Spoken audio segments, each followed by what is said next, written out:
सरकार ने इनको हैंगिंग स्कूल बनाया हुआ है।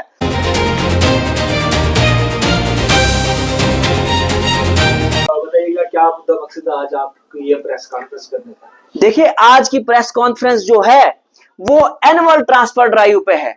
एनुअल ट्रांसफर ड्राइव का मतलब ये होता है कि ये इन्होंने सालाना करनी है, पर ये सालाना इसको नहीं करते हैं। इसमें इन्होंने जोनेशन क्रिएट की हुई है, zone 1, zone 2, zone 3, zone 4 and zone 5। अब ये जोन 5 वाला जो है इसने 1 साल ड्यूटी देनी है। अब ये जोन 4 वाला जो है इसने 2 साल ड्यूटी देनी है। अब ये जोन 3 वाला जो है इसने 3 साल ड्यूटी देनी है।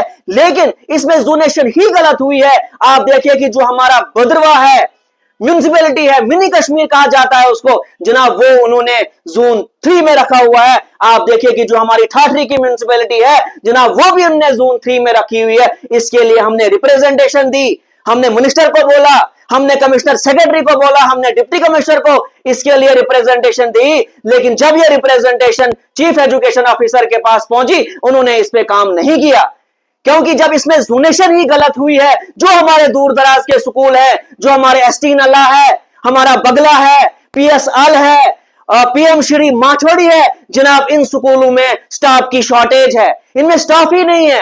आप देखिए जो एसटी नल्ला है हमारा, वहां 35 बच्चे हैं और 1 टीचर है। जो हमारा पीएस अल है वहां पे 100 बच्चे हैं और 2 टीचर है। जो ये पीटीआर की बात करते हैं, फिलहाल हम इस पीटीआर को नहीं मानते हैं। पीटीआर के हिसाब से इन्होंने जनाब पीएस आल में 4 टीचर देने हैं और एसटी नल्ला में भी इन्होंने 3 टीचर देने हैं। फिलहाल ये जो पीटीआर है इसको हम नहीं मानते हैं, क्योंकि एक बच्चा होगा उसको भी इन्होंने क्लास लेनी है। तो इसलिए इन्होंने इसमें जो है ये फेवरेटिज्म चलाते हैं, इसमें जो है पॉलिटिकल इंटरफेरेंस चलाते हैं। तब जाके हमारे दूर दराज इलाकों के स्कूल जो है वहां पे टीचिंग स्टाफ नहीं पहुंच रहा है। आप देखिए कि इन्होंने हमारे जो स्कूल यहां हैं इनमें जनाब मॉर्निंग असेंबली के लिए कोई ग्राउंड अवेलेबल नहीं है। जब आपके स्कूलों में मॉर्निंग असेंबली के लिए ग्राउंड अवेलेबल नहीं है, आप देखिए मॉर्निंग असेंबली जो होती है वो बच्चे को रूह डालने का काम करती है और वहां पे प्लेग्राउंड्स अवेलेबल नहीं है। अगर वहां पे प्लेग्राउंड्स अवेलेबल होंगे, हमारे बच्चे यहाँ टैलेंटेड हैं, हमारे बच्चे यहाँ बोल्ड हैं, वो कबड्डी में अपना नाम कमा सकते हैं, वो वॉलीबॉल में अपना नाम कमा सकते हैं, वो क्रिकेट में अपना नाम कमा सकते हैं, वो बैडमिंटन में अपना नाम कमा सकते हैं। लेकिन सरकारें इस तरफ ध्यान नहीं देती हैं। आप देखिए कि प्री बजट मीटिंग होती है। प्री बजट मीटिंग का मतलब यह होता है कि ये असेंबली में सारे एमएलए को बुलाते हैं कि आप बताएं जी किस सेक्टर को कितना पैसा देना है। लेकिन इन्होंने एजुकेशन को क्या दिया? इन्होंने एजुकेशन को कुछ नहीं दिया, क्योंकि एजुकेशन हमारी बेसिक है, एजुकेशन हमारी बैकबोन है। आप देखिए जो हमारा भड़बगी का स्कूल है, वहां पे स्कूल की हालत देखिए आप, उस स्कूल की कंडीशन क्या है। वहां पे ग्राउंड अवेलेबल नहीं है। आप देखिए पहले के टाइम में ये होता था एजुकेशन टू ऑल, लेकिन अभी के टाइम में इन्होंने बोला है क्वालिटी एजुकेशन टू ऑल। लेकिन आप देखिए कि अगर आपके स्कूलों में जितनी भी डेफिशिएंसीज हैं वो आपने फील्ड नहीं की, वो वैकेंट है सारी डेफिशिएंसी, और आपके स्कूल में मॉर्निंग असेंबली के लिए ग्राउंड नहीं है। और मॉर्निंग असेंबली जो ग्राउंड जो होता है वो बच्चे को मेंटल हेल्थ जो होता है उसका वो ग्रोथ होता है उस चीज से। जब आपका ये सिस्टम है ही नहीं, कौन सी क्वालिटी एजुकेशन की बात कर रहे हो आप? ये सिर्फ पेपर्स में, ग्राउंड पे इन सब चीजों की कोई इंप्लीमेंटेशन नहीं है। इसलिए हम सरकार से अपील करते हैं कि आप जाग जाइए, आप एजुकेशन पे काम करिए। अगर आप एजुकेशन पे काम नहीं कर सकते हो तो आप हमारे गरीब लोगों को कभी भी यहां डेवलप नहीं कर सकते हो। आप देखिए हमारे यहां एलएचएस स्कूल है, आप भड़बगी को लीजिए, आप दशनान को लीजिए, आप कुल्हान को लीजिए, आप चाटा को लीजिए, आप कुड़धार को लीजिए, आप भभोर को लीजिए, जनाब इनमें मास्टर ग्रेड की पोस्ट अवेलेबल नहीं है, हेड मास्टर ग्रेड की पोस्ट अवेलेबल नहीं है। सरकार ने इनको हैंगिंग स्कूल बनाया हुआ है। इन हैंगिंग स्कूल्स में मास्टर ग्रेड की कोई पोस्ट नहीं है, मास्टर ग्रेड की पोस्ट कोई अवेलेबल नहीं है। और जनाब उस चीज से हमारे गरीब बच्चों को क्वालिटी एजुकेशन नहीं मिल रही है। जब हमारे गरीब बच्चों को क्वालिटी एजुकेशन नहीं मिल रही है तो वो आगे नहीं जा सकते। जब वो आगे नहीं जा सकते तो वो गरीबी में मुब्तला हो रहे हैं, और जिस चीज से हमारे जम्मू कश्मीर का लिटरेसी रेट जो है गरीब लोगों का वो दिन ब दिन बढ़ रहा है। आप देखिए कि हमारा एचएस उगाद है, हमने बार बार वहां पे डिमांड की कि वहां टीचर्स की बहुत शॉर्टेज है, लेकिन एक टीचर को वहां पे लगाया गया, उसकी 3 महीने में ही ट्रांसफर कर दी गई। ये देखिए जनाब 3 महीने में उसकी ट्रांसफर कर दी गई। जब उसको 3 महीने में ही ट्रांसफर कर दी गई तो हमने रिप्रेजेंटेशन एक मुंह की चीफ एजुकेशन ऑफिसर के नाम पे, हमने कहा कि जनाब इसको आप वापस पहुंचाइए, ये Zone 3 में टीचर लगा हुआ है, इसने 3 साल ड्यूटी देनी है, लेकिन फेवरेटिज्म करके उसको उन्होंने घर पहुंचाया। ये सवाल हम चीफ एजुकेशन ऑफिसर से पूछ रहे हैं कि अगर उस टीचर को आप वापस नहीं पहुंचा रहे हो तो आप रूल की वायलेशन कर रहे हो, और अगर आप रूल की वायलेशन कर रहे हो तो हम डायरेक्टर स्कूल एजुकेशन जम्मू से बात करेंगे, हम कमिश्नर सेक्रेटरी से बात करेंगे, हम डिविजनल कमिश्नर से बात कर रहे हैं। हम चाहते हैं कि वो टीचर वहां पे पहुंचना चाहिए। अगर आप उस टीचर को वहां नहीं पहुंचा रहे तो आप हमारे गरीब लोगों के साथ इंसाफ नहीं कर रहे हो। आप देखिए कि दूसरा टीचर है जनाब उसी स्कूल में, उसकी गालियां वायरल हो गई, सोशल मीडिया पे वायरल होगी, लेकिन उसके खिलाफ कोई एक्शन नहीं लिया गया। अगर उसको आप एक्शन नहीं ले रहे हो, क्या ऐसे हमारा एजुकेशन का निजाम यहां बेहतर हो सकता है? वो नहीं हो सकता है। इसलिए आपको एजुकेशन को यहां फर्स्ट प्रायोरिटी देनी है। जब तक ना आप एजुकेशन को यहां फर्स्ट प्रायोरिटी दोगे, आप हमारे गरीब लोगों को यहां कभी भी गुर्बत से बाहर नहीं निकाल सकते हो। आप देखो कि जो ये रैशनलाइजेशन करते हैं, रैशनलाइजेशन में क्या होता है कि जनाब ये कहते हैं टीचर को आपको हम 6 महीने के लिए रैशनलाइज करते हैं, लेकिन उसके बाद उसको कहते हैं हम आपको वापस लाएंगे, लेकिन उसको वापस नहीं लाते हैं। हम चाहते हैं कि एक बार जब एक टीचर को आप रैशनलाइज करते हो, फिर दूसरी बार दूसरे को करो, क्योंकि हम चाहते हैं कि ट्रांसपेरेंसी से काम होना चाहिए, ईमानदारी से काम होना चाहिए। अगर आप एजुकेशन में ट्रांसपेरेंसी नहीं ला रहे हो तो ये निजाम जो है ये दिन ब दिन डिफंक्ट होते जा रहा है। इसलिए हम चाहते हैं कि जोनल लेवल पे कमेटी का इंस्टीट्यूट हो जाए, जो हर स्कूल में जाके एजुकेशन की क्वालिटी को चेक करे कि कौन सा बच्चा कैसा पढ़ता है। जब ये जोनल लेवल पे कमेटी को कंस्टिट्यूट करेंगे तो डेफिनेटली हमारा गरीब का बच्चा भी आगे निकल सकता है।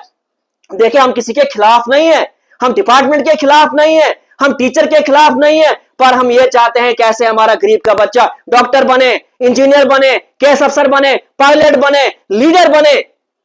अगर ये एजुकेशन पे काम नहीं करेंगे, क्या ये पॉसिबल है? हम ये नहीं बोलते हैं कि हर एक इंसान को यहां गवर्नमेंट नौकरी मिल सकती है, लेकिन पढ़ाई इतनी इंपॉर्टेंट है, इससे दिमाग जिंदा हो जाता है। जब इंसान का दिमाग जिंदा हो जाता है ना, तो इंसान कुछ भी कर सकता है। समंदर के ऊपर जहाज चलता है, वो किसने बनाया? इंसान ने बनाया। वो तभी पॉसिबल हुआ जब उसने पढ़ाई की। आप देखिए कि हमारा हाई स्कूल उगाद है जनाब, वहां पे एनएफसी टीचर नहीं है, इसलिए एनएफसी टीचर का वहां पे इनको लाना चाहिए। अगर जब तक ना वो एनएफसी टीचर लाएंगे तो हमारे बच्चे कहां आगे निकल सकते हैं। इसलिए हम चाहते हैं कि जनाब एजुकेशन में फेवरेटिज्म खत्म होना चाहिए, एजुकेशन में पॉलिटिकल इंटरफेरेंस खत्म होना चाहिए। अगर ये एजुकेशन में फेवरेटिज्म को खत्म नहीं कर रहे तो जो हमारे दूर दराज के स्कूल है वहां पे टीचिंग स्टाफ नहीं पहुंच रहा है। आप देखिए कि हमने बार बार इनको कहा कि आप एटीडी को खत्म ही कर दीजिए, हमको एटीडी नहीं चाहिए, क्योंकि एटीडी से हमने ये देखा कि इससे गांव से शहर की तरफ स्टाफ चलता है। आप यूनिफॉर्म ट्रांसफर पॉलिसी लेके आइए, और ये ए ग्रेड और बी ग्रेड आरटीज को आपने बी ग्रेड में रखा हुआ है, और जनरल लाइन वालों को आप जनरल लाइन वाले जो उनको ए ग्रेड में रखा हुआ है। हम चाहते हैं कि ए ग्रेड और बी ग्रेड खत्म हो जाए और एक यूनिफॉर्म ट्रांसफर पॉलिसी आए, और जब ये यूनिफॉर्म ट्रांसफर पॉलिसी लेके आएंगे तो डेफिनेटली हमारा एजुकेशन का निजाम जो है यहां डेवलप हो जाएगा। लेकिन फयाज मागे मरते दम तक एजुकेशन के सिस्टम को बेहतर बनाने के लिए लड़ता रहेगा, और इंशाअल्लाह रहमान इस सिस्टम को हम बेहतर करके रहेंगे, क्योंकि हम गरीब का दर्द लेके निकले हैं। हमने खुद गुर्बत देखी हुई है। ये जो हमारे लीडर्स हैं, ये जो हमारे नेता हैं जनाब, इनने गुर्बत नहीं देखी हुई है, तभी एजुकेशन पे काम नहीं कर रहे। आप देखिए कि सेंटर की गवर्नमेंट ने यहां पे बार बार कहा कि जम्मू कश्मीर में अगर डेवलपमेंट की रुकावट है तो वो आर्टिकल 370 है। अब नहीं है आर्टिकल 370। देश के प्रधानमंत्री ने पार्लियामेंट में कहा, देश के होम मिनिस्टर ने पार्लियामेंट के पटल पे कहा कि जम्मू कश्मीर में अगर डेवलपमेंट की रुकावट है तो वो आर्टिकल 370 है। आप देखें, हमारा उद्यानपुर का स्कूल, हमारा कल्याण का स्कूल, हमारा बहली का स्कूल, हमारा धड़ा का स्कूल, हमारा जनाब हौज का स्कूल, गुलमना का स्कूल, मलवना का स्कूल, जनाब इनमें हेडमास्टर ही नहीं है। और यही हाल जोन बटियास का है, यही हाल जोन भागवा का है, यही हाल जोन असर का है, यही हाल पूरे चनाब रीजन का है, और यही हाल पूरे जम्मू कश्मीर का है। तो इसका जिम्मेदार कौन है? इसका जिम्मेदार जो है भारत सरकार है, क्योंकि इन्होंने इसको यूनियन टेरिटरी बनाया हुआ है। यूनियन टेरिटरी का मतलब यह होता है कि यहां पे डायरेक्ट सेंटर रूल कर रहा है। तो क्यों नहीं इस निजाम को ठीक कर रहे हैं ये? आप देखिए कि जो हमारी सरकार यहां पे बनी हुई है जनाब इनके ये एक मोहरा है, लेकिन इनका मुंह जो है वो सिया हुआ है। ये कोई बात नहीं कर रहे। ना ये प्रैक्टिकल काम कर रहे हैं ग्राउंड पे, ना ये कोई बात कर रहे हैं। इसलिए हम चाहते हैं कि एजुकेशन के निजाम को यहां डेवलप करिए। आप गरीब की आवाज सुनिए, आप मजलूम की आवाज सुनिए। अगर आप गरीब की आवाज को नहीं सुन रहे हो, आप मजलूम की आवाज को नहीं सुन रहे हो, तो मरना है हम सब ने। जवाब क्या देना है अपने ऊपर वाले के सामने? एजुकेशन से बढ़ के है कुछ? एजुकेशन से हमारी तकदीर चेंज हो सकती है, हमारी गरीब लोगों की। अगर किसी ने आगे जाना है, कहीं भी कुछ होना है, तो वो एजुकेशन से ही हो सकता है। इसलिए मैं तमाम लीडर से अपील करता हूं, तमाम यहां पे जो पब्लिक रिप्रेजेंटेटिव हैं, ये उनका काम था, उन्होंने इस मसलों को हाईलाइट करना था, लेकिन उनको वो नहीं कर रहे। क्यों? उनके अपने बच्चे जो अब्रॉड में पढ़ते हैं, उनके अपने बच्चे जो है वो बड़े बड़े यूनिवर्सिटी में पढ़ते हैं। आप देखिए कि जहां आप रशिया को देखिए, आप चाइना को देखिए, आप यूएसए को देखिए, वहां स्किल एजुकेशन पे ज्यादा फोकस है। और हम मांग क्या रहे हैं? सिंपल एजुकेशन मांग रहे हैं हम, और सिंपल एजुकेशन भी नहीं दे पा रहे हैं ये। आप देखिए कि अगर आपके पास स्किल नहीं है तो आप आगे नहीं जा सकते हो। इसलिए आपके पास स्किल होना चाहिए। इनको स्किल एजुकेशन पे फोकस करना चाहिए था, लेकिन हमको मांगनी क्या पड़ रही है? Simple education.